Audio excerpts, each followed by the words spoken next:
बोली हनी सिंह का लॉली सिंह का गिना गाना हम ना सुना।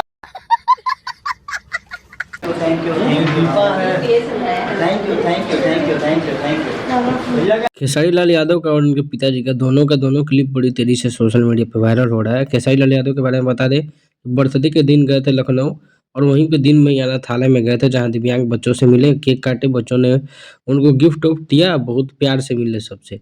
वहीं बात करते खेसारी लाल यादव के पिताजी के बारे में मंगरू यादव से, इनसे पूछा गया हनी सिंह के बारे में कि आप हनी सिंह के गाना सुनते हैं, ट्रेंडिंग में गाना चल रहा है उनका।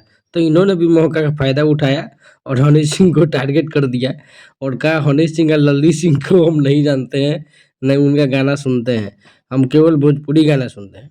दूसरी बात कर लेते हैं कि पवन सिंह का जो आरा के ओठलाली में इनके बर्थडे पे गाना आया था, उसका एक क्लिप आया है शूटिंग को लेकर के। गाना उस समय उतना नहीं चला था लेकिन अभी अच्छा खासा व्यू चला गया। ठीक उसी तरह खेसारी लाल यादव के बर्थडे में भी गाना चांदी के कटोरे आया, 2 दिन में 2.2 मिलियन के आसपास व्यूज गया है।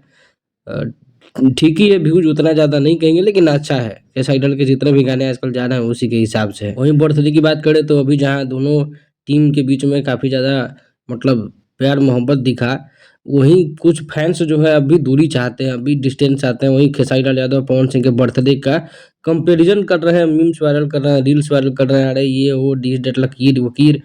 तो इन सब चीज़ों में नहीं पड़ना चाहिए। आपको जो स्टार पसंद है उनको सपोर्ट कीजिए।